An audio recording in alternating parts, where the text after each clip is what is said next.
Et voilà, maintenant, c'est le travail le dimanche. Ah, mais même la fin de la durée légale du travail et la fin du code du travail. Les services sociaux attaqués et la sécurité sociale avec. Ben, les allocations familiales qu'ils ont attaquées aussi. Mais, et tout ça, c'est le programme du Comité national de la résistance, hein, après la guerre en 45. Et c'est ça qu'on est en train de perdre aujourd'hui. Et ce racisme, ce fanatisme, ce rejet de l'autre qui se développe partout, en Europe et dans le monde entier. Et la guerre qui est partout, on avait dit pourtant plus jamais ça. Ils n'étaient quand même pas battus pour ça, les résistants. Vous n'avez pas l'impression que ça revient au goût du jour, la résistance? Sauf que pour eux, pendant la guerre, c'était à la fois plus terrible et plus facile. Oh tiens, plus facile. Oh, on avait des actions précises à faire. Maintenant, on ne sait pas quoi faire. Oui, quand même, mais eux, c'était la résistance armée. On n'en est pas là, encore là. Non, mais ce qu'ils nous ont laissé, leur témoignage, ça peut peut-être nous aider à comprendre ce que c'était que l'esprit de résistance. Ah oui, faire comprendre ce que veut dire résister. Ici, à la télévision nationale de l'État français. Mesdames, Messieurs, Monsieur le maréchal Pétain, président du Conseil des ministres, vous parle. Français, à l'appel de Monsieur le Président de la République, j'assume à partir d'aujourd'hui la direction du gouvernement de la France. Sûr de l'affection de notre admirable armée, qui lutte avec un héroïsme digne de ses longues traditions militaires contre un ennemi supérieur en nombre et en armes. Sûr que par sa magnifique résistance, elle a rempli notre devoir vis-à-vis de nos alliés. Sûr de l'appui des anciens combattants que j'ai eu la fierté de commander. Sûr de la confiance du peuple tout entier. Je fais à la France le don de ma personne pour atténuer. Comment je suis rentrée dans la résistance? Mon père était comptable dans une usine, entouré d'une cité ouvrière de 6000 ouvriers. Et dans cette cité ouvrière, il y avait des différences sociales qui m'ont choquée très vite, alors que j'étais encore très jeune. Je crois que c'est ça qui m'a incitée à réfléchir. Je me suis demandé pourquoi les choses étaient comme ça, et pas égales pour tout le monde. Moi, mes deux grands-pères avaient fait la guerre de 14-18, et mon père aussi. Et lui, c'était un engagé volontaire. J'avais été élevée et éduquée dans ce souvenir. Alors, tu penses, pour moi, c'était tout naturel que je ne supporte pas un ennemi qui venait donner des raclées à notre armée. Non, je n'avais pas de motivation idéologique. C'était juste une réaction épidermique. C'était l'expression de mon éducation. Moi, début 40, pendant la drôle de guerre, j'avais 18 ans. Et j'ai voulu devancer l'appel. L'officier de recrutement m'a félicité. Vous êtes anti-allemand? C'est bien. Ah non, je suis anti-nazi. Vous êtes politique? Bien sûr, j'étais au Parti communiste. Nous avons des ordres, on ne peut pas vous prendre. Ils ont donc refusé mon engagement. Je me suis représentée 3 fois, et la 3e fois, 2 inspecteurs de police m'ont passé les menottes. J'ai été condamnée à 1 an de prison pour... Moralité douteuse. Parce que j'étais anti-nazi. Mon frère, qui était aveugle et qui bricolait des postes de radio, tu te souviens, au début, c'était des postes à galène. Ah oui, je me souviens. Il nous a dit un soir, il y a un général, il s'appelle De Gaulle, il est à Londres, il appelle à la résistance, il demande qu'on vienne le rejoindre. Le gouvernement français, après avoir demandé l'armistice, connaît maintenant les conditions dictées par l'ennemi. Il résulte de ces conditions que les forces françaises de terre, de mer et de l'air seraient entièrement démobilisées, que nos armes seraient livrées, que le territoire français serait totalement occupé et que le gouvernement français tomberait sous la dépendance de l'Allemagne et de l'Italie. Le rejoindre, oui, mais chez nous, on n'avait que la paye de gendarme de mon père pour faire vivre ma famille. Alors, moi, je devais travailler pour faire mes études de physique-chimie. Bon, je suis donc devenue institutrice suppléante. Et là, ben, j'ai fait une bêtise. J'ai fait chanter le chant du départ à mes élèves. La victoire en... Ben, ça leur plaisait. Hein. Ouais. Et j'ai même fait chanter la Marseillaise dans le grand amphi de la fac. Bon, alors là, j'ai été repérée et poursuivie. Je suis partie m'occuper d'enfants dans les Ardennes. Et là, j'ai commencé à grenouiller. Et j'ai été mise en contact avec un groupe de résistants qui s'appelait justement la Marseillaise. Ils m'ont emmené en mission avec eux dans les Vosges. J'ai posé une bombe dans une écluse. Et ça a marché. Ça a marché? Oui. Eh bien moi, j'ai cherché des contacts pour comprendre. Et puis, je les ai trouvés au fur et à mesure des événements. Très vite, il y a eu l'appel du général de Gaulle. Alors on s'est dit, on va partir en Angleterre. Et puis, comme on était au bord de la mer, on avait des bateaux autant qu'on en voulait. Mais enfin, personne n'avait vraiment le pied marin. Alors, on attendait, on attendait. Et puis un jour, il y a un copain qui nous a dit « C'est pas la peine de partir. On peut rester là. On peut se battre dans notre pays. On va commencer dès aujourd'hui. »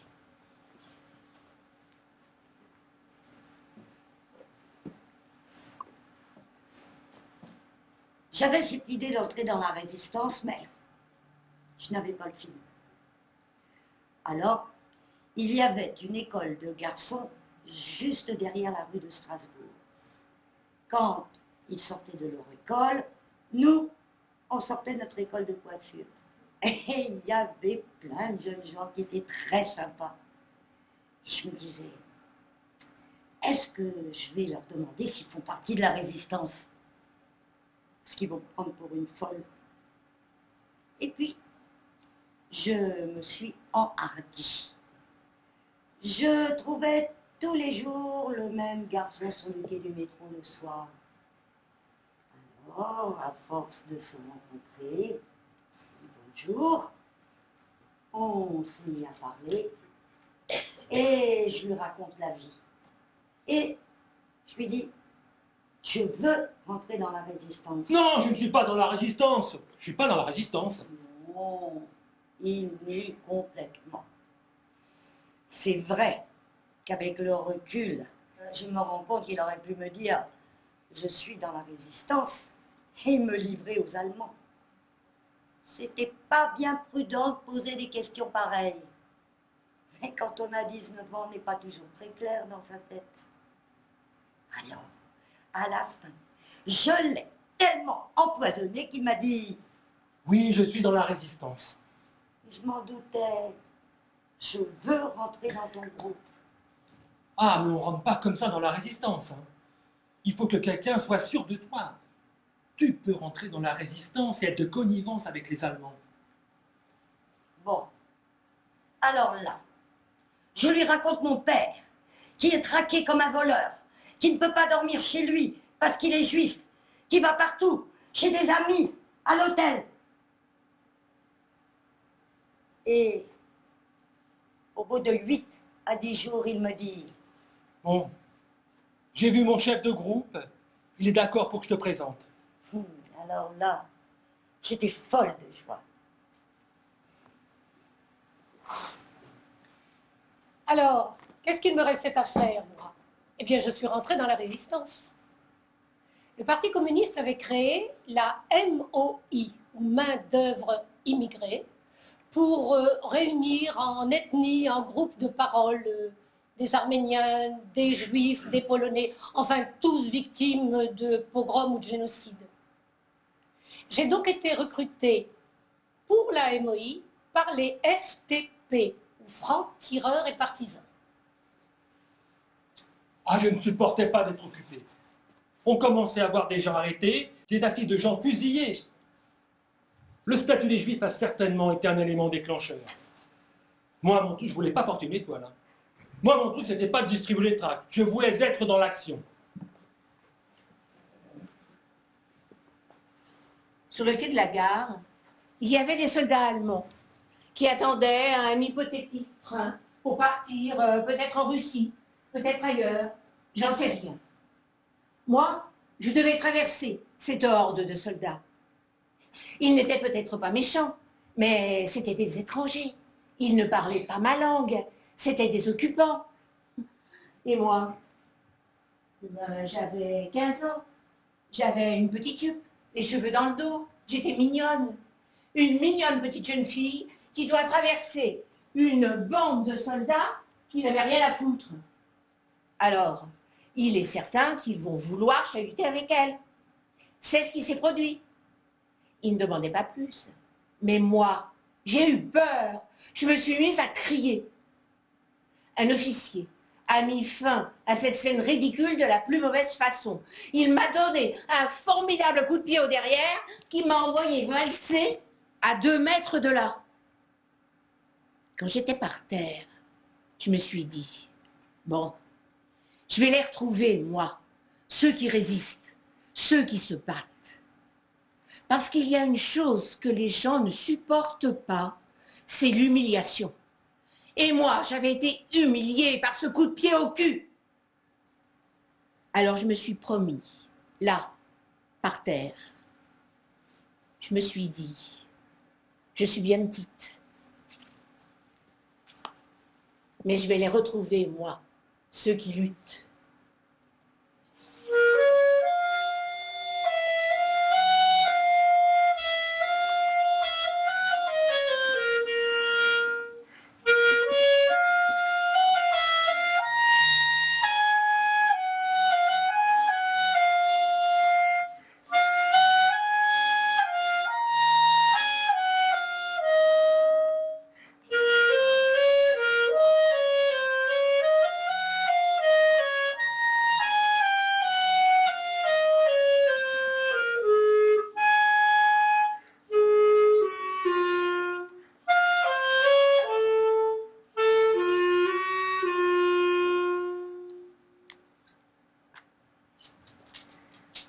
À l'origine, la MOI, c'était la main-d'œuvre immigrée.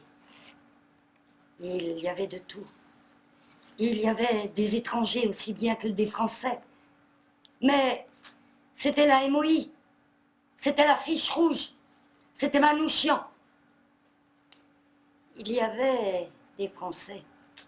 Parce que nous étions considérés par les grands mouvements de résistance comme les seuls qui agissaient vraiment. Sur le terrain, j'entends. On disait, c'est le seul endroit où on se bat. Parce que, on faisait de la guérilla urbaine. Mais c'est que les Allemands, ils étaient dans les villes. Ils n'étaient pas dans les campagnes. Oui, c'est sûr. La MOI, c'était en majorité des immigrés. Et pourtant, c'était des patriotes. C'est ça qui est extraordinaire. Il y avait là des jeunes juifs polonais, il y avait des Italiens, et puis il y avait des Français de souche, si je peux dire. Tous, nous avions l'amour de la France. C'était la France légendaire, la France des droits de l'homme, comme on dit aujourd'hui. Et puis parce que c'était là, ici, en France, que le combat contre le nazisme continuait. Ils ne pouvaient plus se battre en Espagne, ils ne pouvaient plus se battre dans leur pays. Donc, c'était leur patrie. Nous, à la MOI, nous ne nous battions pas du tout pour nos communautés, pas du tout. Bon, bien sûr, la propagande nazie disait que nous étions tous des étrangers. Mais nous n'étions pas des étrangers. Moi, je me considérais parfaitement comme une Française. Moi, j'étais plutôt internationaliste. On ne faisait pas d'espionnage, mais on était ceux que les Allemands appelaient les terroristes. Oh, moi, je pense que les terroristes, c'était eux, les Allemands. Parce que nous, on n'a jamais tué une femme ou un enfant. Une fois, on devait lancer une bombe sur une personnalité qui se trouvait à un endroit où se trouvaient en même temps une vingtaine de femmes. Eh bien, personne n'a lancé la grenade parce qu'il y avait les femmes. Eux, les Allemands, ils ont bombardé. Eux, les Allemands, pendant l'Exode, ils ont bombardé des colonnes avec des femmes et des enfants. Nous, on n'a jamais tué de femmes ou d'enfants. Amis, entends-tu le vol noir des corbeaux sur nos plaines? Amis, entends-tu le cri sourd du pays qu'on enchaîne? Oh, et partisans, ouvriers et paysans, c'est l'alarme. Ce soir, l'ennemi connaîtra le prix du sang et des larmes. C'est nous qui brisons les barreaux des prisons pour nos frères. La haine à nos trousses et la faim qui nous pousse, la misère. Il y a des pays où les gens au creux des lits font des rêves. Ici, nous vois-tu, nous on marche et nous on tue, nous on crève.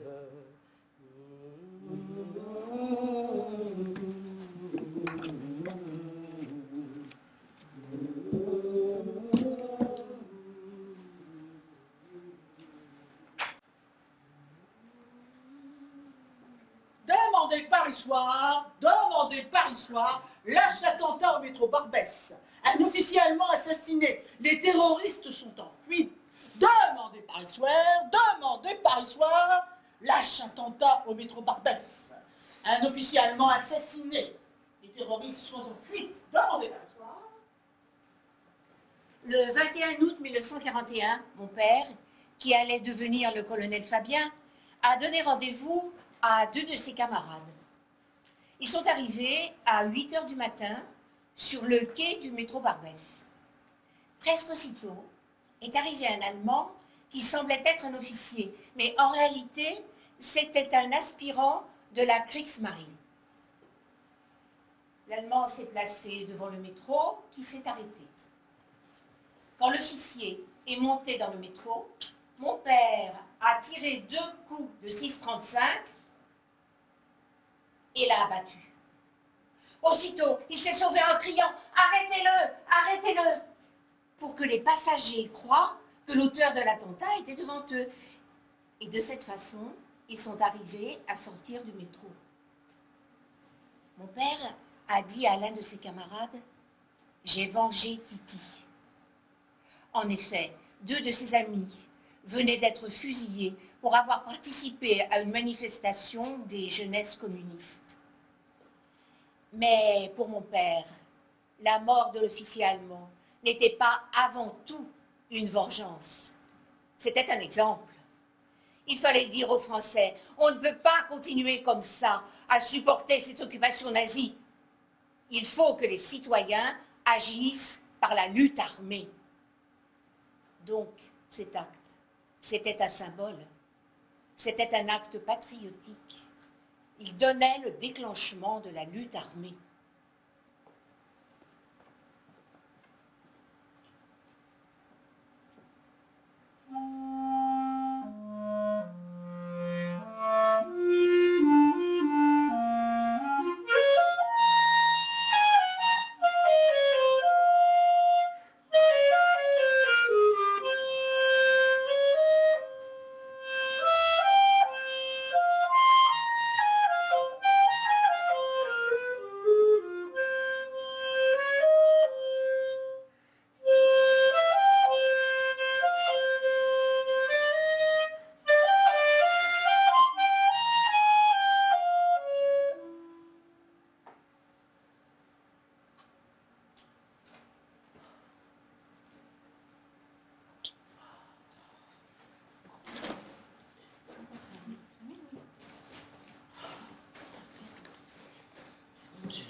Il y avait des queues, et dans ces queues, les femmes étaient très en colère.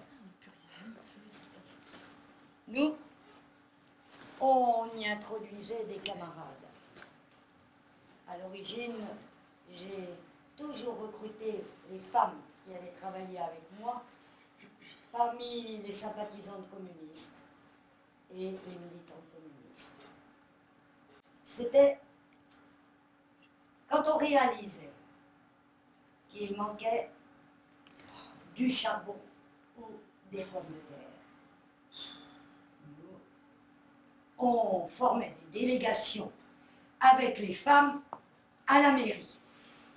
À la mairie, bien sûr, les maires communistes et socialistes avaient été balancés. On avait installé des gens qui n'avaient même pas été élus. Et on disait, Il y a bien eu une petite distribution de pommes de terre, mais elle était vraiment toute petite. Et puis après, il n'y en a plus une. Eh ben, on veut des pommes de terre. On veut des pommes de terre. Et on restait là avec notre délégation. C'était nos premières actions. Les femmes étaient tout de suite prêtes à se battre avec nous. Et puis après, on a fait des actions beaucoup plus politiques. Mais ça, c'était surtout notre manière à nous de les amener à faire quelque chose dans la résistance.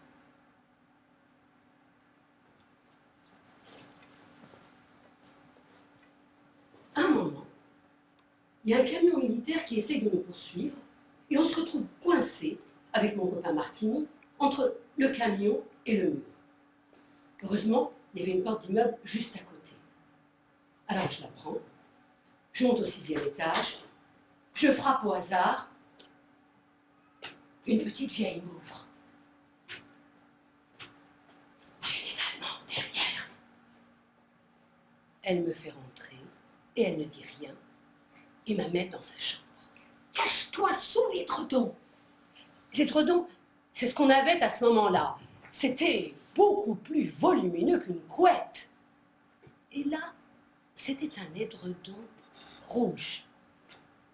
Mais les Allemands, qui pensaient bien qu'on était là, tapent à la porte.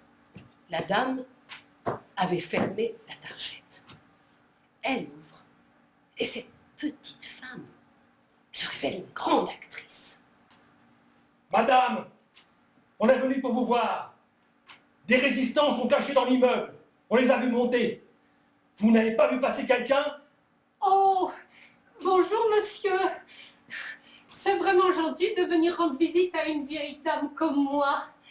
Mais je vous en prie, entrez donc. Mais qui voulez-vous que j'ai pu voir monter, moi? Regardez, ma porte était fermée.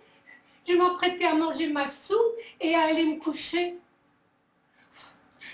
Vous savez, à mon âge, je n'ai rien vu monter. Alors, ils ont un petit peu fouillé l'appartement. Ils n'ont pas sauvé la dodo. Et ils sont partis. Je pense que cette femme m'a sauvé la vie ce jour-là et qu'elle n'a jamais fait état de ses titres de résistance. Je ne sais pas ce qu'elle a fait avant, ni ce qu'elle a fait après, mais je sais que ce jour-là, elle a été résistante. Et si nous avons tenu, c'est justement pour ça.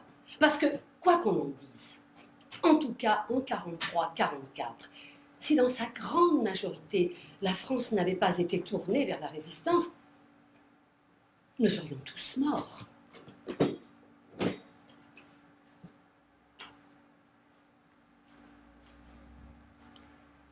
Moi, les actions, j'ai jamais participé. J'ai jamais tenu un revolver, si ce n'est pour le mettre dans mon sac à provisions ou dans le landau de mes enfants. J'ai transporté des mitraillettes. Mais je connaissais même pas leur fonctionnement. J'ai même transporté une bombe que mon mari avait fabriquée. J'ai traversé tout Paris avec ma fille dans les bras, dans le métro et avec la bombe. Ah! C'était des choses. C'était des choses, mais il fallait les faire. Et comme il fallait les faire, on les faisait. Mon mari m'a dit, tu mets ça dans ton sac. On m'a demandé, mais vous n'avez pas eu peur? Bien non, je n'ai pas eu peur. Je n'ai pas pensé un seul instant que mon mari pouvait me mettre quelque chose dans mon sac pour que je saute dans le métro avec ma fille dans les bras. Ça m'est même pas venu à l'idée. On faisait les choses consciencieusement. On savait ce qu'on risquait, mais on faisait.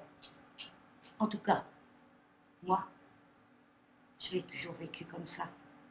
Oh, faut pas généraliser, mais moi, je l'ai toujours vécu comme ça. Au début, je n'étais pas FTP.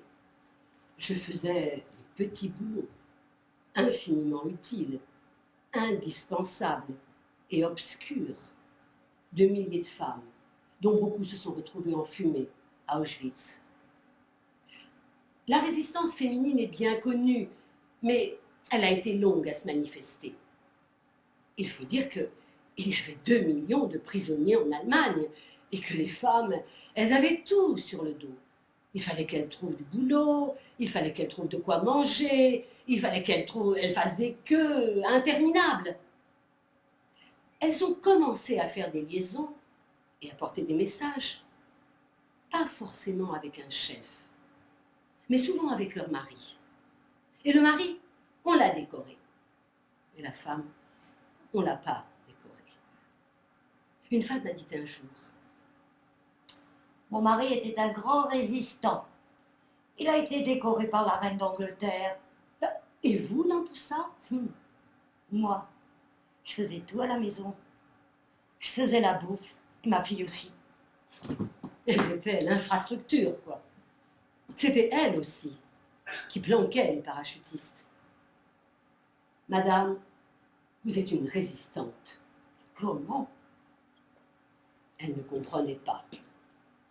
Il y en a eu des milliers comme ça. Moi aussi, j'ai fait ça. J'ai raccommodé les brisés de la résistance. Quand il y avait un craquage quelque part, c'est nous qui raccommodions. Nous passions notre vie à refaire le tissu de la résistance.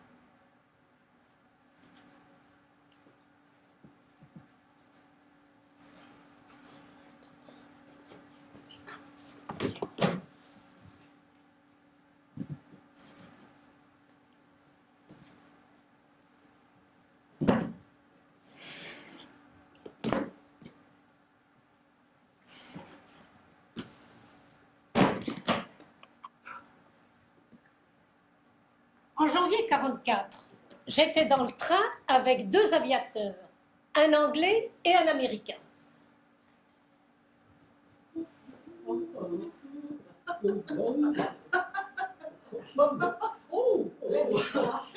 It's a long way to Tipperary. It's a long way. Et dans ce train, les Allemands sont montés. Nous étions entre Douai et Arras. On était debout dans le couloir et j'entends... Présentez vos cartes d'identité. Je me retourne, c'était un Allemand. Alors j'ai dit aux aviateurs, faites comme moi et surtout pas un mot. L'Allemand ressort, je lui tends ma carte d'identité, il ne la regarde même pas, ne me pose pas la moindre question. L'aviateur anglais tend sa carte d'identité, il la prend, la regarde. Et vous, comment vous appelez-vous? Alors l'aviateur fait semblant de ne rien comprendre et d'être sourd-muet. L'Allemand se dirige alors vers le 2e aviateur, vers l'Américain. Et vous, comment vous appelez-vous? Alors, comme on se doutait bien que nous étions dans le train, l'Allemand a bien compris que c'était eux que l'on cherchait. Pendant que le train roulait, l'Allemand les a fouillés et nous sommes arrivés en gare d'Arras. Là, l'Allemand les a fait passer devant moi.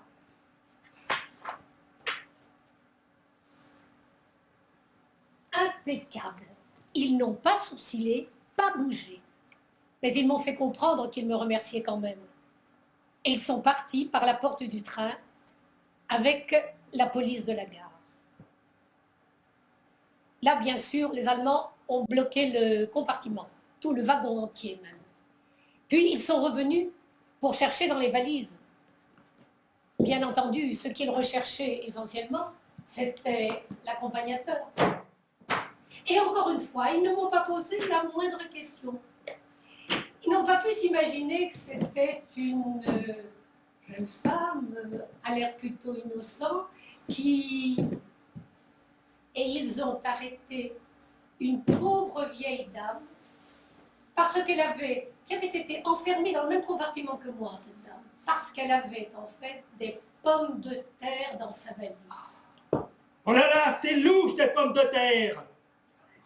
Mais je suis allée voir mes enfants et ils m'ont donné le petit peu de pommes de terre qui restait, quoi. C'est louche, c'est pas normal! Oh, Surtout quand on est en première! oh.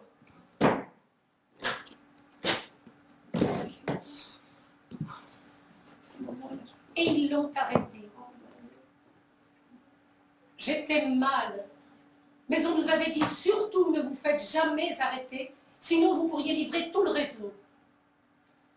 Alors, j'ai laissé partir cette pauvre dame. Una mattina mi sono alzato, oh bella ciao, bella ciao, bella ciao, ciao, ciao. Una mattina mi sono alzato, ho trovato l'invaso. Oh partigiano, portami via. Bella ciao, bella ciao, bella ciao, ciao, ciao. Partigiano, portami via. Che mi sento di morire. Le maquis, c'était 24 heures sur 24. Le jour, la nuit, on ne connaissait pas. On se reposait quand on pouvait se reposer. La nuit, les hommes, ils faisaient des marches. Ils faisaient jusqu'à 30 km pour trouver du ravitaillement. Et puis, ils essayaient de cravater les gardes sur les ponts. Bon, parmi les gens qui fuyaient le STO, il y en avait qui venaient au maquis pour se planquer. Ouais. Ah, mais dans notre maquis, pas question de se cacher. Hein. On venait au maquis pour se battre. Pas question de faire du feu, hein, ou de se réunir, bah, de faire du camping, quoi. Ou alors de s'installer dans des fermes isolées. Oui, parce que les fermes isolées, elles étaient marquées sur les cartes d'état-major. Ah, mais ça, les Allemands le savaient. Hein. Eh oui, les Allemands le savaient. Ils savaient que les gars pouvaient se cacher là, garder une literie, faire du feu, faire cuire leur nourriture. Et ben beaucoup de maquis ont disparu à cause de ça, parce que les gars étaient figés dans des résidences. Ah, dans le maquis, tu vis comme un sanglier. D'abord, tu t'enrouges dans un imperméable, et puis tu te mets sur des branches et des branches que tu as coupées, des feuilles mortes. Tu fais une petite baraque, hein. Tu tends un cordage entre deux arbres et tu mets des bâches. Eh ben, on en trouvait, les péniches, elles étaient coincées sous le canal de l'Est qui était fermé. Alors on les empruntait aux mariniers. Tiens, il y a une fois, il y a eu un bal itinérant, je leur ai fauché toutes leurs bâches. Sur réquisition, hein. C'est comme ça qu'on arrivait facilement à se mettre à l'abri de la pluie, tiens. Et pour l'hygiène, on était bien organisé, hein. Bah, on n'allait pas se laver dans les ruisseaux, on prenait l'eau de boisson. Bah, non, on allait dans une rivière quelconque ou alors dans les lavoirs. La nuit, on descendait dans les villages et là, il y avait toujours un lavoir. C'est comme ça qu'on arrivait à rester à peu près propre. Bon, on ne se lavait pas souvent les dents, hein, parce que les brosses à dents dans le maquis, j'en avais pas beaucoup. Ah tiens, ce qu'on mangeait, souvent les champignons. Les gars connaissaient bien les champignons. Alors de temps en temps, on faisait des omelettes, mais pas dans le bois. Il fallait aller dans un village à côté. Parce que le feu, c'est pas autorisé dans le bois. La fumée, ça reste collé aux arbres. En plus, tu sens de suite que tu as allumé du feu. Ah, on pouvait avoir des plats chauds. Une lessiveuse de pommes de terre, bien chauffée dans la ferme d'à côté, on ramenait ça en voiture, bien au chaud, on se régalait. Ah, et dans les trains qu'on faisait dérailler, on récupérait les troupeaux. Vu que c'était des troupeaux qui partaient pour l'Allemagne, alors on les mettait en pâture dans les villages des environs. Ah, les cultivateurs étaient contents. Et en plus, j'avais des copains commis bouchers. De temps en temps, tu fais un veau ou une vache, on donnait à cuire dans le village d'à côté. Ah mais pour les légumes, ça c'était autre chose. Hein. Je me souviens, le 14 juillet 1943, on a eu 2 choux de Bruxelles. Hein. Pour tout le monde? Ah non, par personne. Ah, quand même. Mais enfin bon, c'est pour dire. Mais dans une ferme, on avait un four à pain. On donnait de la farine aux fermiers et ils nous faisaient cuire du pain à la braise de bois. C'était excellent. Et puis, il y avait les petits coups de main hein, sur les petits veaux. Ah, les petits cuisseaux de veau. Hein. Ça, on peut dire que les paysans nous ont vraiment bien aidés. Il y a même des gars qui ont dit qu'ils n'avaient jamais mieux mangé que dans le maquis. Ah non, attends, pas exagérer. Bon, bien sûr, on souffrait des froids. Hein. Après février, tout avait été détruit. On dormait dehors. Il fallait le faire. Bah voilà. À tenir le coup. Ouais. Ouais, On était jeunes. Una mattina mi sono alzato. Una mattina mi sono alzato. Ho trovato l'invaso.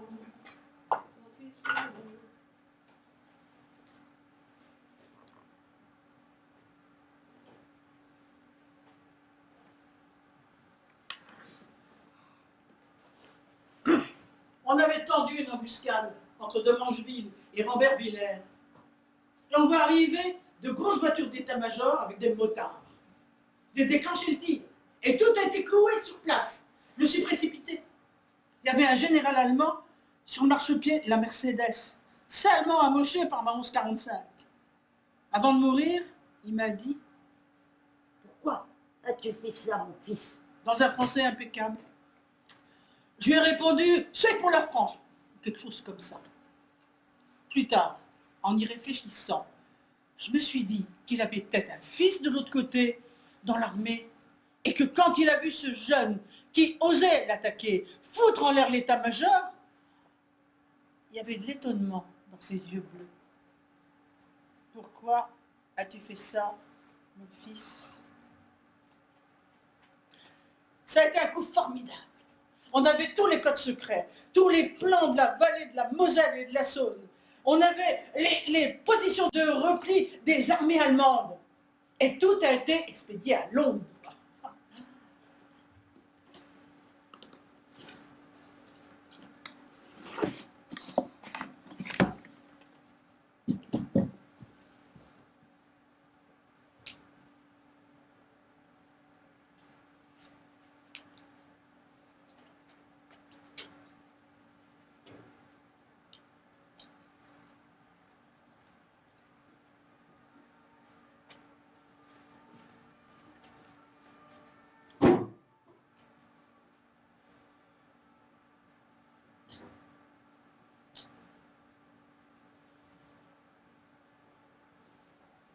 J'étais entrée dans la lutte armée maintenant.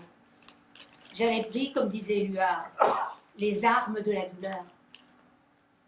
Oradour, nous venions d'apprendre par les lettres françaises clandestines l'horreur qui s'était produite là-bas. Et mes parents, c'était des copains d'école normale, des instituteurs d'Oradour. On avait été souvent en vacances là-bas. Alors, mes motivations étaient à la fois politiques et personnelles. Cela faisait en moi un état d'esprit qui me rendait déterminée et très calme. Je n'avais pas de haine, aucune haine. Mais je savais que ce que j'allais faire, il fallait le faire. Alors, j'ai roulé. Et puis, je voulais prouver qu'une femme peut faire ça aussi bien qu'un homme, et même mieux. Le premier qui m'est tombé sous la gâchette, c'est un gros sous-officier allemand. Bon, je n'ai pas compté ses galons de toute façon. Il était là, il regardait la scène. Je me suis dit souvent après, un homme qui regarde couler la Seine peut-il vraiment être un salaud? J'en sais rien. En tout cas, il était là. J'ai tiré sur l'uniforme, j'ai pas pensé à l'homme. Et comme je tirais très bien, chaque fois que j'ai dû faire de la lutte armée, je n'ai jamais fait souffrir personne. Je n'ai jamais entendu qu'une syllabe. Oh ou oh. C'est tout ce que j'ai jamais entendu comme mot de la fin des ennemis que j'ai été obligée d'éliminer. Et là, ce fut le cas. Je suis remontée sur mon vélo. C'était une belle après-midi de juillet. Tous les gens qui promenaient les enfants aux Tuileries m'avaient vu. Il était 3h15. J'avais fait mon boulot. J'avais prouvé qu'une jeune fille peut abattre un officier allemand et s'en aller tranquillement, à bicyclette.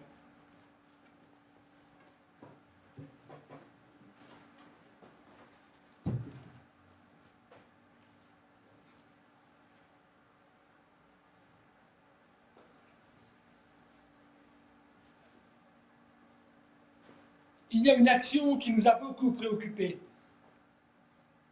On s'était engagé à tuer 10 fois pour des otages qu'on ne connaissait même pas.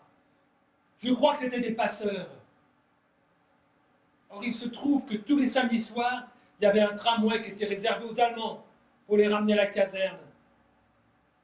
Donc, on a décidé de faire sauter ce tramway. On avait un problème. C'était le Watman.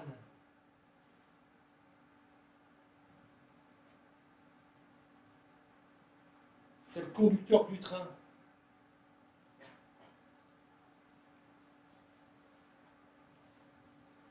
Un civil français.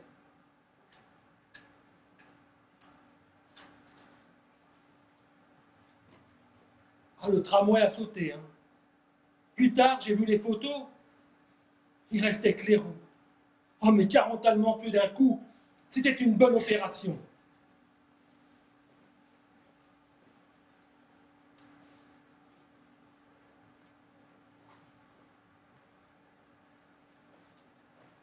Au mois d'avril 1944, j'avais 20 ans. Mon chef de groupe me dit « Bon, maintenant, tout change. La guerre va bientôt finir. Et il faut qu'on ait des armes pour se défendre dans Paris. Donc, on va te donner une mission un peu plus sérieuse. Quand tu es dans le métro ou dans la rue, il y a plein de jeunes Allemands qui parlent un peu le français, et gentil mademoiselle, et patati, et patata. Tu les laisses parler. Ils vont te faire des compliments. Ils vont même te faire des propositions. Mais tu leur dis que tu ne peux pas sur le coup, que tu n'avais pas prévu, et tu leur fixes un rendez-vous. Le premier qui me fait du baratin, c'était un jeune Allemand. Il parlait un peu français, et puis moi un peu allemand, parce que, à force d'entendre, on retient. Il me dit, est-ce qu'on peut se voir? Non, pas ce soir. Ce soir, je ne peux pas. Mais demain, 14h30, métro Bastille. Le lendemain, il était au rendez-vous. Il avait tenu parole. Mais c'est que moi, j'avais le cœur qui flanchait. Déjà, marcher à côté d'un Allemand, ça me donnait mal au cœur. Mais avec les 2 copains qui étaient derrière mon dos pour l'assommer, lui faire la peau ou je ne sais pas quoi, je n'ai pas donné de signal pour le descendre. J'avais peur. J'avais les jambes qui tremblaient. Et j'ai dit à l'Allemand, ah non, pas ce soir, hein. Et il est parti. Mais c'est qu'il y a eu un drame avec les copains de la résistance. Non mais qu'est-ce que tu nous as fait là? On te donne une mission intéressante, importante, et tu oublies de nous donner le signal? Ben oui, j'ai eu peur. J'avais les jambes qui tremblaient, comme monter sur du coton, et puis je pouvais même pas courir. Ah non mais tu vas passer en conseil de discipline, parce que tu n'as pas obéi, et parce que tu n'as pas rempli la mission qu'on t'avait donnée. Moi, Mais tu avais promis ben, au départ. ben, moi, Ben oui, mais mais- moi, je croyais pas qu'on allait me donner une mission pareille. C'était pas dans ma tête. Et plus tard, ils se sont réunis dans une pièce et mon chef de groupe, il a défendu ma cause. Heureusement, il a défendu ma cause.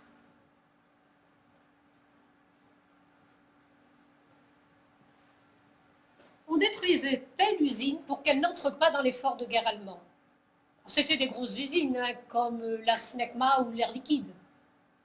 Moi, j'avais travaillé dans une mine de lignite près d'Alès. Alors, les explosifs, bon, c'était ma partie. C'étaient des mineurs de Carmaux au sein du groupe qui nous fournissaient les explosifs. J'ai reçu l'ordre de faire sauter la poste allemande.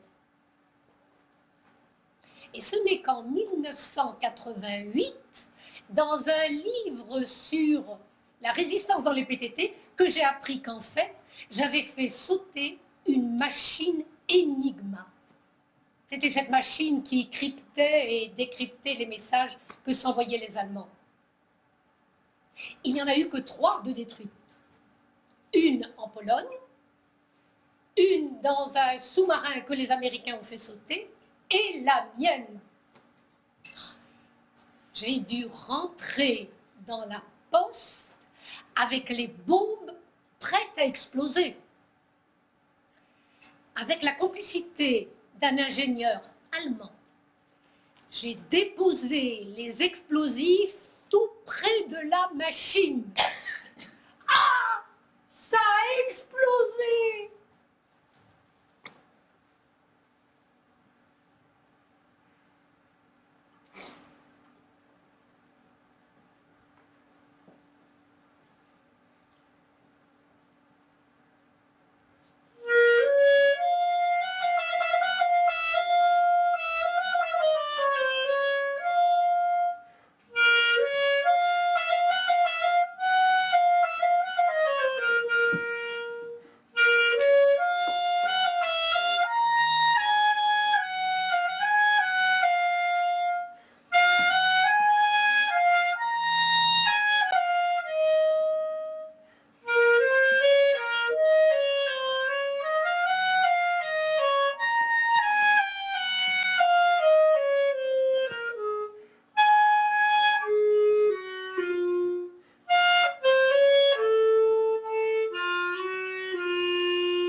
Hé, Tchakarian, tu te souviens de cette histoire de grenades dégoupillées?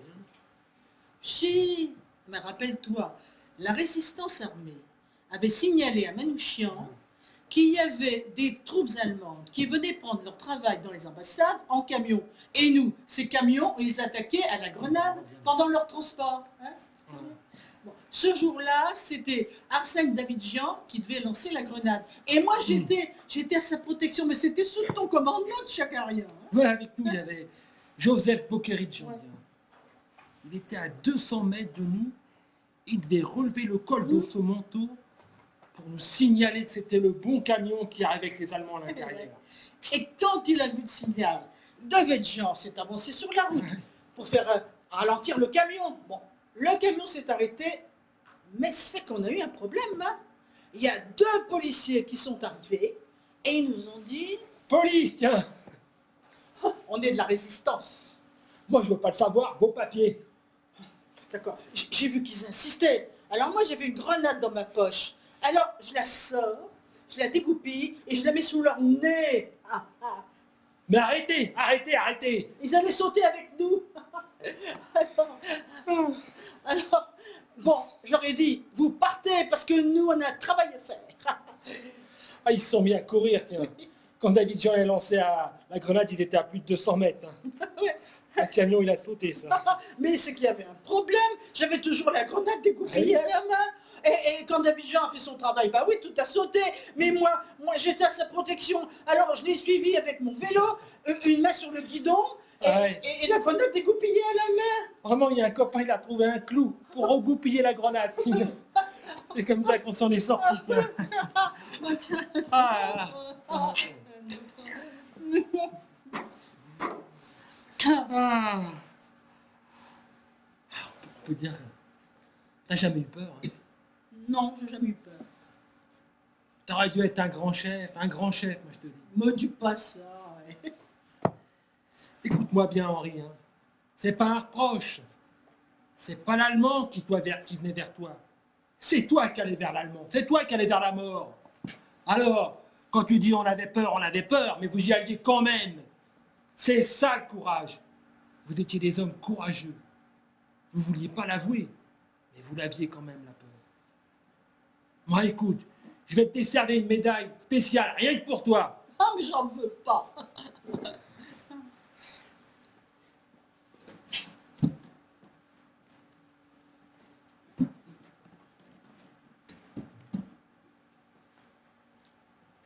Demandez le petit Parisien, demandez le petit Parisien. Philippe Henriot est mort. Il disait la vérité. On l'a assassiné. Des obsèques nationales auront lieu. Demandez le petit Parisien, demandez le petit Parisien, demandez. Philippe Henriot était un des pires journalistes collaborationnistes qui sévissaient sur la radio nationale au service de l'occupant. Mais c'était un grand orateur et il était capable d'influencer les gens par ses discours haineux. À Lille, M. Philippe Henriot, secrétaire d'État à la propagande et à l'information, s'adresse aux Français. On a salué tout à l'heure le maréchal. Si vous n'aviez su pour vous défendre, mes compatriotes français, au lendemain d'une défaite dans laquelle tout le monde avait perdu la tête, que vos professeurs de patriotisme d'aujourd'hui, abrités derrière les micros de Londres ou d'Alger, voudraient bien savoir où vous en seriez. Il fallait le mettre hors d'état de nuire. Nous avions appris par son concierge qu'il venait à Paris. C'était à côté de l'ambassade d'Allemagne. Alors, le 19 juin 1944, on est arrivé à 5 h du matin et on a désarmé les agents qui montaient la garde. Ah, je n'avais pas du tout l'intention de supprimer Philippe Henriot. Non, non, non, je voulais juste l'enlever, le faire prisonnier et, si possible, le transférer à Londres. Mais ça a raté. Parce que quand je lui ai parlé, sa femme a hurlé tellement que le garçon qui était à côté de lui n'a pas entendu ce que je disais. Et il a abattu Philippe Henriot. Et quand on a vu qu'il ne pourrait pas survivre, on lui a donné le coup de grâce.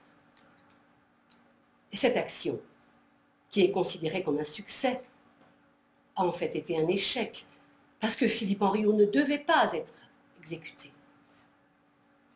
Maurice Schumann a approuvé la décision à Radio Londres, même si j'ai senti chez lui une certaine réticence. Il aurait préféré un enlèvement à une exécution.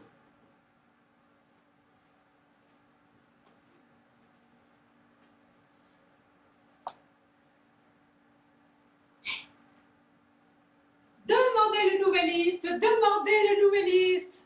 Oyonnax a fêté avec enthousiasme l'anniversaire de la victoire de 1918. Demandez le Nouvelliste.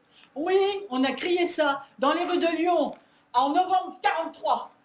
Mais ce journal, c'était un faux journal qu'on avait fabriqué avec notre groupe de résistants. Parce que le vrai Nouvelliste, c'était un journal collaborationniste et jamais il aurait divulgué la nouvelle.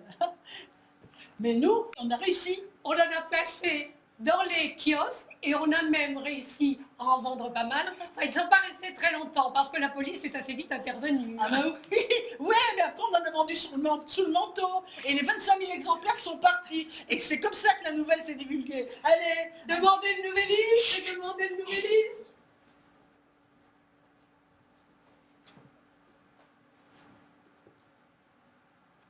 Le 11 novembre 1943, à Oyonnax, a eu lieu le défilé des maquisards, notre défilé. On disait que le maquis n'existait pas, que c'était une bande de terroristes, de pilleurs de ferme, tous les qualificatifs les plus ignobles.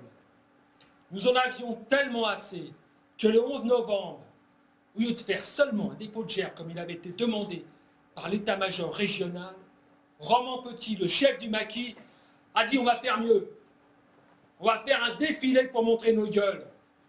On a volé au camp de jeunesse 3 pantalons, de bérets, de blousons de cuir, de vêtements. Ce qui nous a permis de défiler dans une tenue qui n'avait rien de terroriste. 131 hommes, en colonne par 3, parfaitement habillés. Nous étions armés en plus. Nous tenions à montrer que nous étions une force d'armée régulière. Ah, ça a été l'occasion de montrer notre vrai visage sous Vichy. Et nous tenions à montrer aussi qu'une armée naissait, qu'une armée se déployait pour la libération de la France. Ah mais il n'y a plus d'électricité. Oh, ni téléphone, Mais venez voir, c'est le maquis. Mais vous venez pour le 11 novembre.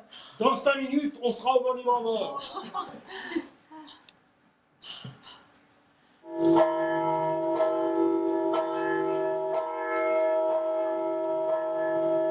C'est le curé, il est avec nous. Vive le maquis. Vive nous autres. Vive De Gaulle. Vive nous autres. Vive le maquis.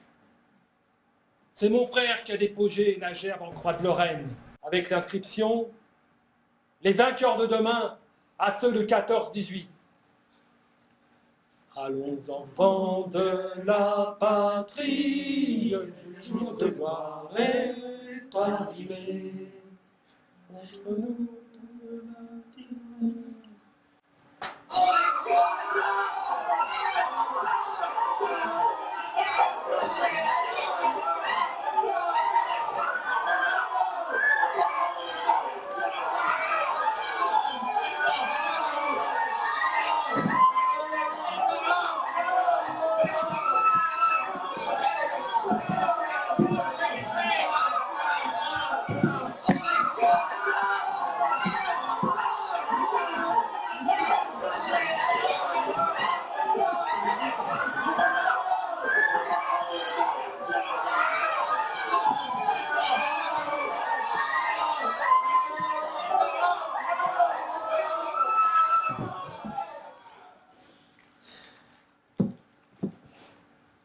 Ce jour-là, les miliciens qui avaient appris que nous faisions de fausses cartes d'identité sont arrivés chez nous et nous ont dit qu'ils nous emmenaient.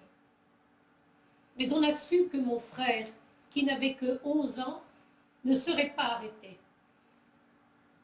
Un ami a pris les papiers compromettants et a dit en passant près de moi, « Tu les donnes à ton frère. » Alors j'ai fait semblant d'habiller mon frère et je lui ai glissé les papiers compromettants dans sa culotte sans rien lui dire. Et la dernière chose que j'ai vue en quittant la maison, c'était mon frère assis sur le trottoir avec cette espèce de bombe qu'il avait sur le ventre. De là, il est allé chez des voisins qui ont pu appeler par téléphone tous ceux dont les numéros étaient en clair. La milice est revenue le lendemain pour arrêter les voisins et surtout pour arrêter mon frère. Mais le gosse n'a jamais parlé. Il a fait celui qui était malade. Il a pris les papiers compromettants, les a déchirés en petits morceaux et les a jetés dans les water. Il a été interrogé pendant 5 heures et il n'a jamais dit un mot. En 1941, mon père, Jean-Pierre Timbaud, a été fusillé avec 26 de ses camarades dans le cadre de représailles après un attentat communiste contre les Allemands. Le curé Moinon, qui a recueilli les lettres des fusillés, m'a dit combien tous avaient été très forts. Ils savaient tous ce qui leur arrivait. Ils ont écrit leurs lettres, le curé les a prises, il a voulu les suivre, mais on l'en a empêché. On les a fait monter dans des camions, ils ont chanté la Marseillaise. D'après ce que j'ai su des gens de Châteaubriand, ils ont chanté jusqu'au bout, jusqu'à la clairière. Ils n'ont pas voulu être attachés au poteau et ils ont été fusillés comme ça, dans la clairière. Mon père a crié « Vive le Parti communiste allemand !» Ça a été dit par un Allemand, un de ceux qui avaient fusillé les otages. Il a dit oui, il y en a un Timbaud. Il a crié « Vive le Parti communiste allemand !» C'est comme ça qu'on l'a su. Je voudrais vous lire la dernière lettre de mon père. Mes 2 grands amours. C'est la dernière lettre que je vous écris. Je vais être fusillée dans quelques instants. Mes chéris, ma main ne tremble pas. Je suis un honnête travailleur. C'est vous qui êtes à plaindre. Il vous faudra surmonter ce grand malheur. Soyez courageuse, comme je le suis. Toute ma vie, j'ai combattu pour une humanité meilleure. J'ai grande confiance que vous verrez réaliser mon rêve. Ma mort aura servi à quelque chose. Ma dernière pensée ira d'abord à vous, mes deux grands amours de ma vie, et puis aux grands idéaux de ma vie. Au revoir, mes deux chers amours, du courage. Vive la France, vive le prolétariat international. Je joins 500 francs que j'ai sur moi. Qui est Bernard? Qui est Peine? Où sont les codes? Où sont les codes? Qui est Bernard? Qui est Peine? Où est l'agent? Où sont les codes? Qui est Bernard? Qui est Peine? Où est l'agent? Où sont les codes? Heureusement, le père Aubrac s'évanouit. C'est très bon de s'évanouir aux interrogatoires, car on n'est plus là. C'est comme ça pendant des semaines, réveillé à coups de botte, toujours les mêmes questions. Qui est Bernard? Qui est Peine? Où est l'agent? Où sont les codes? La seule chose que je peux dire, c'est que quand on était arrêté, la torture, c'était le gros problème. Quelques-uns de mes camarades en mission en Angleterre sont rentrés en France avec une petite capsule de cyanure. Si j'avais eu la capsule après l'arrestation de Caluire, je ne serais pas là. Personne de nous ne sait jamais s'il va être capable de résister à la torture. Les Anglais avaient une règle. Ils disaient à leurs agents, si vous êtes arrêtés, vous tenez 48 heures pour qu'on puisse s'organiser après votre arrestation. Après 48 heures, si vous parlez, vous êtes torturés. Tout le monde comprendra.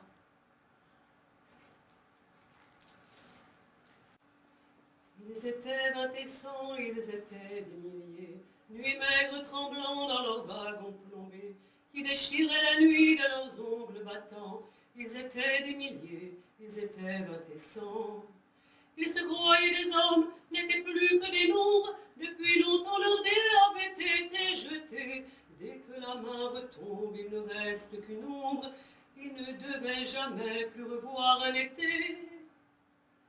Ils n'arrivaient pas tous à la fin du voyage. Ceux qui sont revenus peuvent-ils être heureux? Ils essaient d'oublier, étonnés qu'à leur âge, les veines de leurs bras soient devenues si bleues.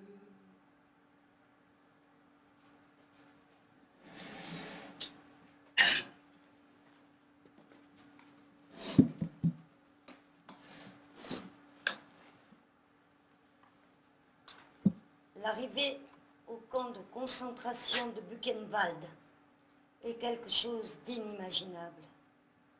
Parce que tout de suite, dès qu'on ouvre les portes, on voit les SS avec leurs chiens, avec cette façon qu'ont les SS de toujours hurler, avec cette langue allemande qui, lorsqu'elle est mal utilisée, peut être très violente, avec ses lars, avec ses cris. Et derrière, il y avait un paysage avec plein de gens émaciés en pyjama. On croyait que leurs uniformes étaient des pyjamas. Ensuite, se retrouver aux douches, tous réunis, complètement nus. Il y avait là quelque chose d'incroyable, d'inimaginable. Après, j'ai été déportée à Mauthausen. Le camp a été bombardé. Une bombe est tombée près de moi, m'a renversée et couvert de terre. J'ai cru que j'étais morte. On ne sait pas combien de temps ça dure, peut-être un millième de seconde, j'en sais rien. Mais je ne pouvais plus respirer, plus bouger. C'est étonnant ce qu'on pense à ce moment-là. Je me suis dit, eh bien, on va voir maintenant ce qui se passe.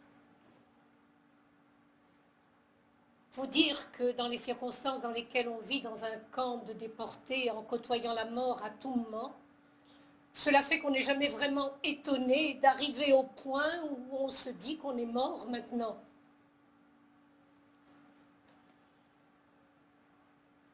La vie au Révire, c'était l'infirmerie du camp de Mauthausen, était très difficile.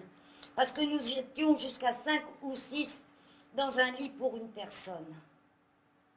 Dans le bloc où j'étais, il y avait des Asiatiques russes. C'étaient des soldats de l'armée rouge qui avaient été blessés. Ils étaient complètement perdus, ils ne comprenaient pas ce qui leur arrivait.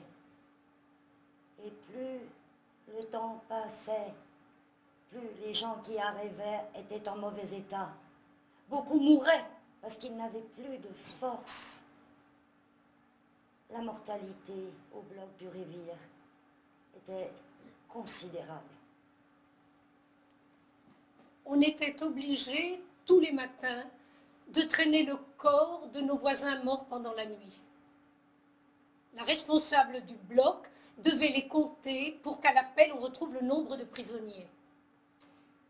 Il y avait une grande ardoise sur laquelle il fallait marquer le nombre de personnes dans le camp et aussi les morts. Et ça a été jusqu'au point où tout le service qui devait ramasser les cadavres ne fonctionnait plus et qu'ils étaient entassés là, dans l'espace qu'il y avait entre les blocs. Tous les jours, il y avait des représailles. C'était 25 coups de schlag sur les reins, sur la place d'appel, ou alors même des pendaisons. Il y en avait presque tous les jours.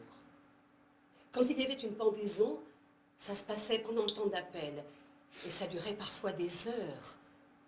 On restait là, au garde à vous, on attendait que ça se passe, en musique. Il y avait un orchestre. C'est vrai que la résistance continuait, mais c'est vrai que la collaboration aussi continuait dans les camps. Souvent, la corde était passée au cou par un détenu, par un interné, qui pour un petit avantage acceptait de pendre un camarade. Quand je suis revenue au camp où on fabriquait des avions Henkel 177, quand je suis rentrée à l'atelier, il y avait un pendu au-dessus d'un établi. Avec un écriteau, j'ai saboté. Je ne sais pas si c'était pour nous mettre dans l'ambiance, mais on voyait tout de suite ce qui nous attendait. Ça fait vraiment un drôle d'effet de voir un pendu au-dessus de sa table.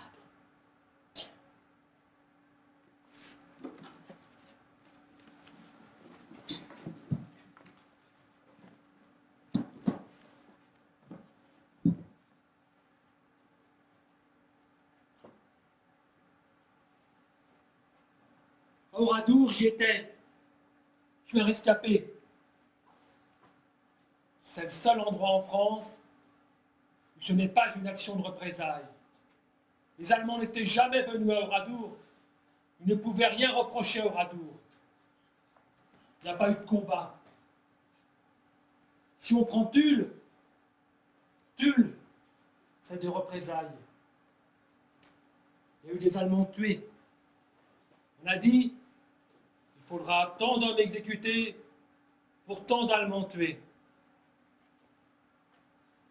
À Oradour, on a enfermé et supprimé les femmes et les enfants dans l'église. Dans beaucoup d'autres endroits, on a mis les femmes et les enfants dans l'église, mais on les a relâchés après l'exécution des hommes. Parce que le drame d'Oradour, c'est pas seulement l'exécution des hommes, ça c'est la guerre. À Tulle, il y a eu 99 pendus. À Oradour, le drame, c'est surtout l'église, c'est ces femmes et ces enfants qu'on a exécutés froidement, sans raison. C'est ça d'abord le drame d'Oradour.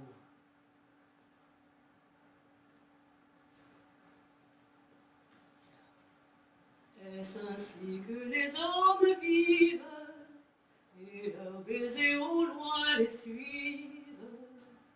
Le ciel était gris de nuages, il y volait des oies sauvages, ils criaient la mort au passage, au-dessus des maisons des quais. Je les voyais par la fenêtre, leur chant triste entrait dans mon être, et je croyais y reconnaître du Rainer Maria Rilke.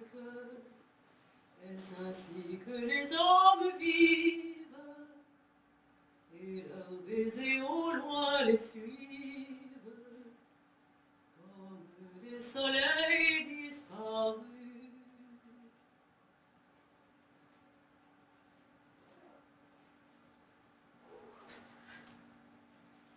Au camp de concentration de Ravensbrück, j'ai rencontré toutes sortes de personnes. Il y avait des gaullistes, des communistes, des catholiques et des athées, mais ça, on ne s'en souciait pas tellement.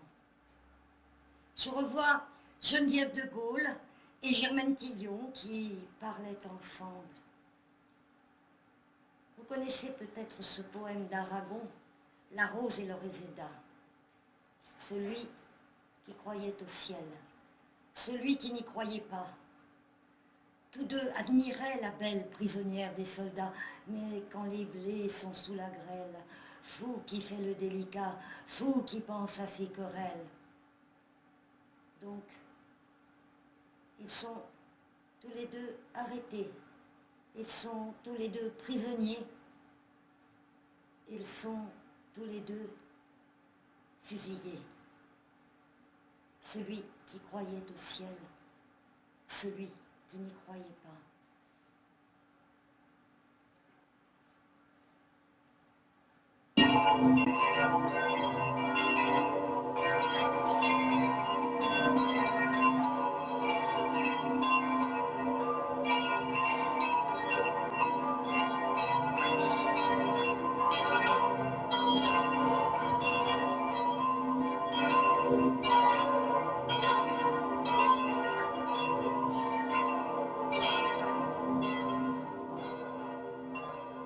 À la Libération, le rôle du CNR, le Conseil national de la résistance, a été déterminant.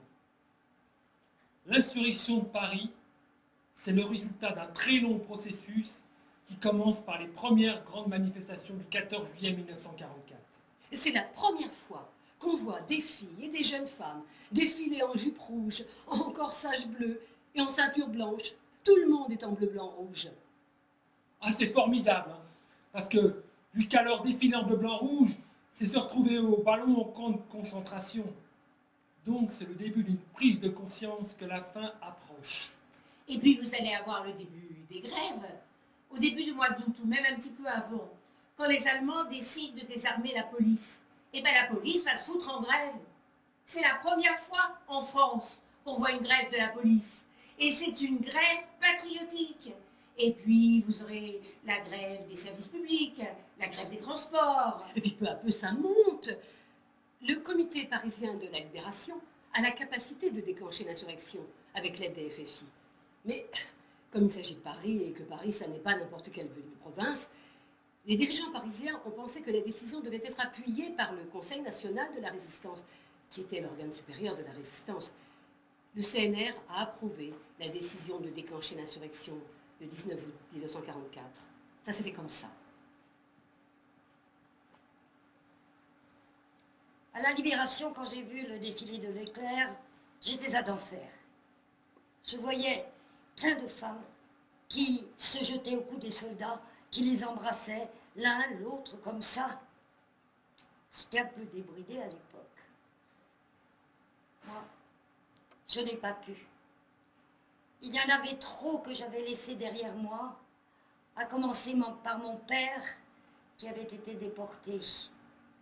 On nous avait appris qu'il était mort, mais on ne voulait pas encore y croire. Et il a fallu attendre jusqu'en 1945 pour être sûr qu'il ne reviendrait pas. Avec tout ce cortège derrière nous, moi, je ne pouvais pas. C'est vrai, comme disait mon mari, on avait ce qu'on voulait, oui, mais la joie, elle n'était pas là. On pouvait être fiers de ce qu'on avait fait pendant 4 ans, mais la joie de tous ceux qui étaient dans la rue, moi, je ne l'ai pas vécu comme ça.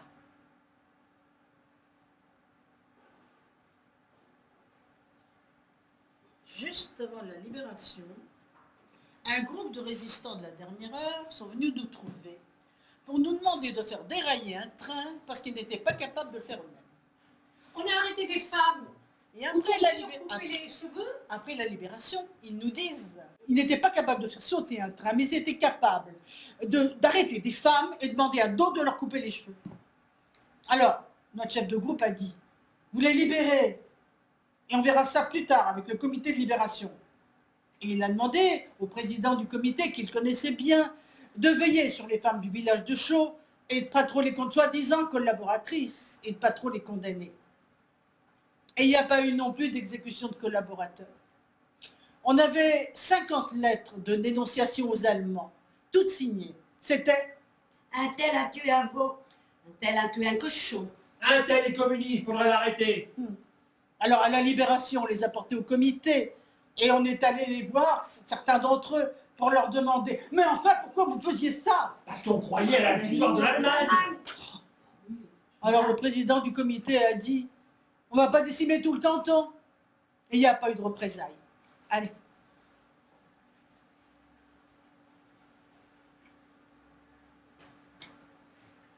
Après le défilé du général de Gaulle, les garçons et moi, on s'est présentés pour continuer la lutte dans les forces régulières. Alors c'est là qu'on m'a dit « Ah ben oui, mademoiselle, tout ça, c'est très bien. Vous avez été lieutenant sous le feu dans l'affaire des buts de Chaumont que vous avez organisé vous-même de bout en bout. Bravo, chapeau. Vous avez eu 20 ans précisément ce jour-là. On ne peut pas faire mieux. Seulement, maintenant, il faut s'arrêter. Hein. Parce que maintenant, vous êtes dans la légalité. » Fabien m'a dit en riant. « Tu es tombé dans la légalité comme on tombe les fesses dans un seau d'eau froide. » Oui, parce que moi, on m'avait jamais demandé mon bulletin de naissance. Tandis que là, on me dit « Mais enfin, mademoiselle, vous n'avez même pas 21 ans, même pas majeur. Et vous n'avez même pas l'autorisation de votre papa. Alors, comment voulez-vous qu'on vous engage? À quoi? Pourquoi faire? Un petit peu de secrétariat, peut-être? Non, non. Pas de femme dans la lutte armée. Alors, je suis rentrée chez moi. Je me suis retrouvée toute seule. Et là, il a bien fallu que je me débrouille avec moi-même.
Je comprends le suicide de certains résistants après la guerre.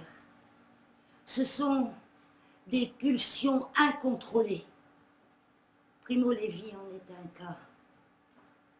Les gens ont fait leur travail et puis ils se jettent dans une cage d'escalier où ils se tirent une balle dans la tête. Mais pourquoi?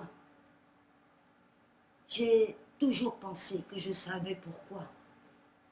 C'est que la mémoire vous joue des tours. L'histoire de Jean-Pierre, le petit garçon qu'on avait torturé devant moi pour me faire parler. J'ai mis des années avant de la retrouver, avant de dépioter tout ça et de comprendre. Tous les résistants ont des histoires comme ça. Ils avaient oublié. Et puis, tout à coup, la mémoire leur revient. Oh mon Dieu! Ils ne peuvent supporter ces flashs de mémoire qui leur reviennent.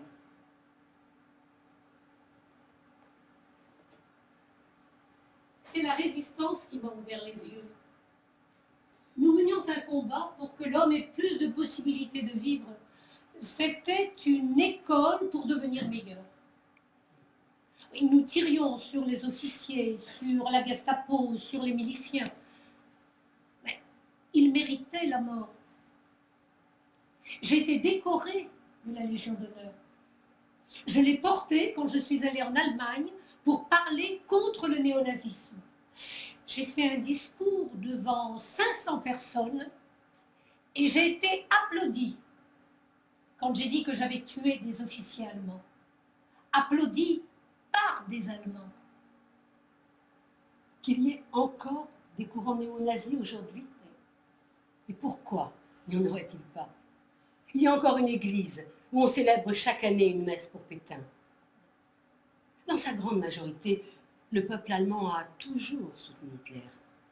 Et nous avons eu des millions de pétainistes, remplacés par des millions de gaullistes. Nous sommes pour qui a le pouvoir. Ce qui restera de la résistance? Pas grand-chose. Sauf si ceux qui nous remplacent acceptent de faire leur travail de mémoire. Aux jeunes de voir ce qu'ils sont capables de faire.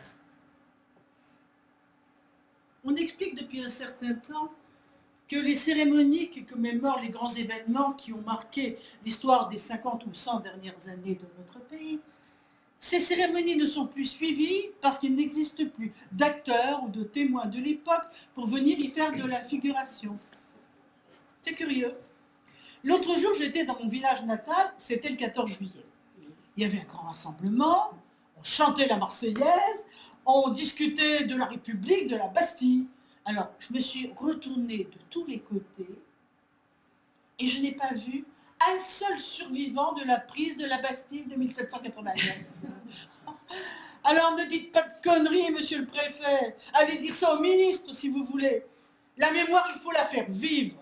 Il faut que ce soit vivant. Et ça, c'est aussi le rôle des organisations de la République. Nous avions des liens de fraternité extrêmes. Et je crois que nous n'avions que notre courage, notre pureté et notre amour. Oui, parce que sans amour, on n'aurait jamais pu faire ça. L'amour au sens le plus large du terme. Depuis, chaque fois que je dois faire quelque chose d'important, je pense à ça. Les jeunes, ils le comprennent très bien. Je leur dis, n'ayez pas peur, soyez libres, n'ayez pas peur de marcher à contre-courant. Parce qu'à contre-courant, on y est maintenant. Le programme du CNR est beau. Or, tout ce qui se passe actuellement va à l'encontre de ce programme, qui a été signé par tous les partis politiques et les syndicats au lendemain de la libération. Du point de vue social, tous les acquis sont attaqués, sauf le vote des femmes qui est resté. Si on prend la sécurité sociale qui va mal, c'est une des conquêtes de la libération. Alors actuellement, c'est pas facile. Mais il ne faut pas capituler. Si on capitule, on n'est plus un homme, on est un oisillon. Je pense souvent au poète Nazım Hikmet, qui est resté 23 ans dans les prisons turques et qui écrit de sa prison « Prison ou pas, la question n'est pas là, il faut tenir, c'est tout ». Et ça, c'est une parfaite définition de la résistance. Parce que la résistance, c'est un truc qui se conjugue au présent, pas au passé. Et l'avenir, c'est la résistance contre tout. Et puis, on ne peut pas trouver un éditeur, on fait de la résistance. On devient aveugle, on fait de la résistance. On devient vieux, et merde, on fait de la résistance. C'est comme ça, il faut se battre. Quand on cesse de se battre, on est mort, c'est tout.